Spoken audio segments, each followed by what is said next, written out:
Ya, sementara itu puluhan rumah warga rusak diterjang angin puting beliung di Kecamatan Pagedangan, Kabupaten Tangerang.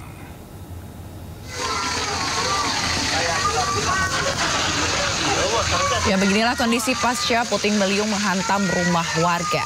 Puting beliung terjadi saat hujan deras bercampur angin kencang. Angin puting beliung menyebabkan atap dan plafon rumah warga berteberangan dan merobohkan pohon yang ada di sekitar rumah penduduk.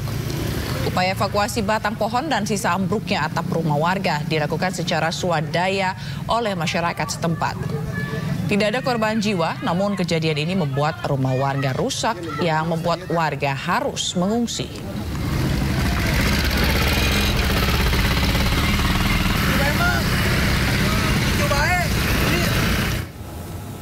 Pemirsa, tebing setinggi 40 meter kembali longsor hingga menutup sebagian badan jalan di Kabupaten Mamasa, Sulawesi Barat. Ya, warga khawatir longsoran tersebut sangat dekat dengan pemukiman dan nyaris menimpa sejumlah pengendara. Detik-detik terjadinya longsor terekam kamera amatir warga. Inilah detik-detik terjadinya longsor di Kelurahan Mamasa, Kabupaten Mamasa kemarin siang. Tebing setinggi 40 meter ini tiba-tiba longsor hingga menutupi sebagian badan jalan serta menimpa sebuah tiang listrik. Longsornya tebing sempat menimbulkan kepanikan saat terjadinya longsor sejumlah kendaraan tengah melintas. Untuk mengantisipasi kejadian yang tidak diinginkan, sejumlah petugas TNI Polri berjaga di lokasi. Sebuah alat berat dikerahkan ini untuk menyingkirkan material longsor. Dan meski tidak menimbulkan kerusakan, namun peristiwa ini membuat takut warga sekitar karena lokasi longsoran sangat dekat dengan pemukiman warga. Kejadian longsor ini telah berkali-kali di musim penghujan.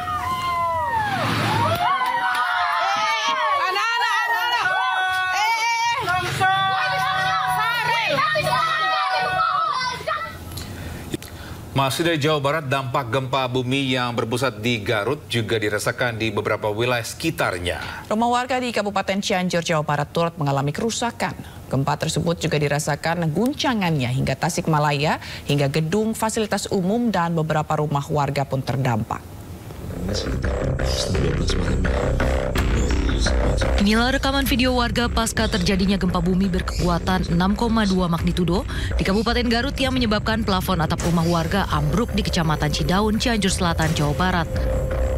Beberapa warga di Kecamatan Mande yang merasa khawatir terjadinya gempa susulan memilih untuk berjaga-jaga di halaman rumah. Salah satunya Yuyu Winahyu saat terjadi gempa tengah berkumpul bersama keluarga dan langsung berhamburan keluar rumah. Untuk mengantisipasi terjadinya gempa susulan dan masih trauma dengan gempa di Kabupaten Cianjur beberapa tahun lalu, membuat dirinya bersama keluarga berjaga-jaga di halaman rumah. Saya juga tidak tahu sampai kapan, ya mudah-mudahan saya berdoa ini tidak akan ada gempa susulan dan mungkin keluarga juga dan anak-anak bisa dilanjutkan untuk beristirahat, Pak. La ilaha illallah, la ilaha illallah, la ilaha illallah, la ilaha illallah.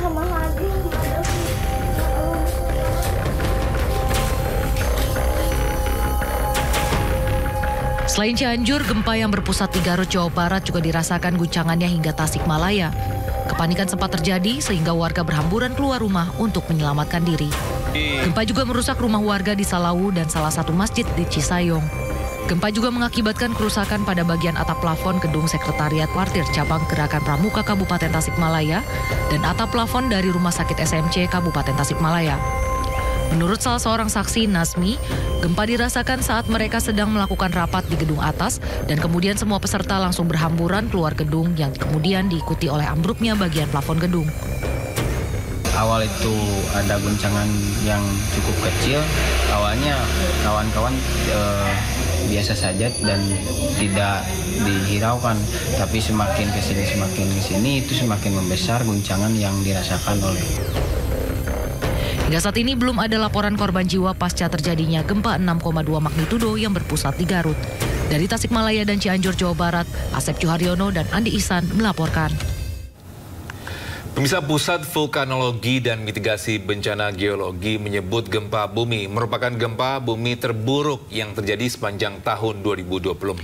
Gempa Garut terjadi akibat aktivitas penunjaman dengan kedalaman 70 km atau dikenal dengan gempa bumi intraslab.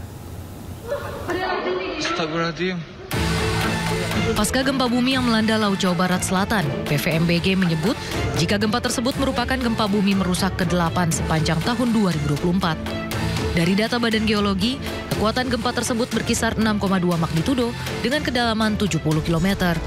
Gempa bumi ini bersifat destruktif atau merusak hingga menyebabkan kawasan pesisir Jawa Barat hingga kawasan Bandung terdampak. Innalillahi.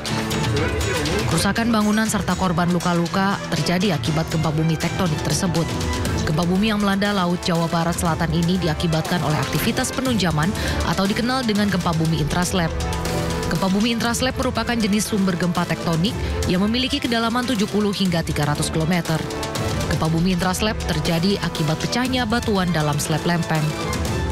Gempa bumi intraslab ini itu bukan hanya sekali ini mengakibatkan terjadinya kerusakan, namun juga pernah terjadi kerusakan serupa, yaitu pada tahun 1979, 2007, 2017, 2022, dan 2023.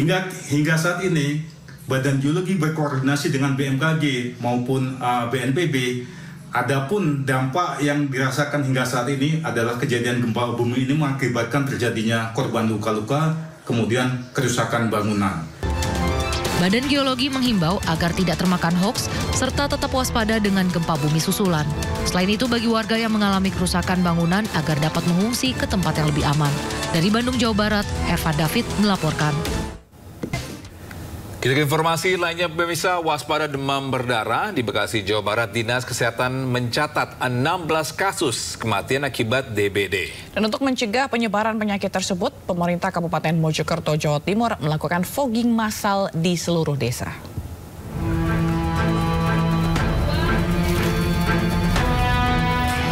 Kasus penyakit demam berdarah atau dengue di Kota Bekasi, Jawa Barat terus meningkat. Ruang instalasi gawat darurat di Rumah Sakit Umum Daerah Dr. Hasbullah Abdul Majid dipenuhi pasien yang terjangkit DBD. Pasien DBD juga memenuhi ruang rawat inap yang ada di rumah sakit ini. Pihak rumah sakit mencatat 5 pasien meninggal dunia karena keterlambatan rujukan. Dari Januari hingga Maret 2024, Dinas Kesehatan Kota mencatat 16 kasus kematian akibat demam berdarah. Ini sudah merawat 402 pasien, ya, dari mulai anak-anak hingga dewasa, baik laki maupun perempuan. Kemudian ada pasien yang meninggal 5, itu terkait dengan karena keterlambatan rujukan. Datang ke RSUD kami dalam kondisi yang cukup memprihatinkan.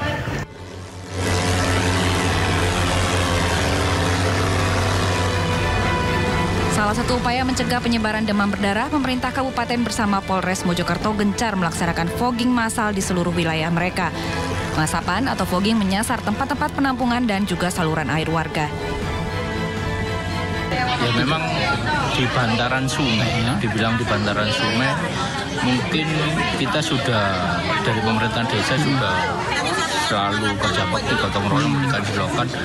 Apa yang dikatakan ibu itu mungkin penularannya dari luar baru masuk ke karena kok cuma satu keluarga, kalau lingkungan kita kotor pasti kan beberapa keluarga.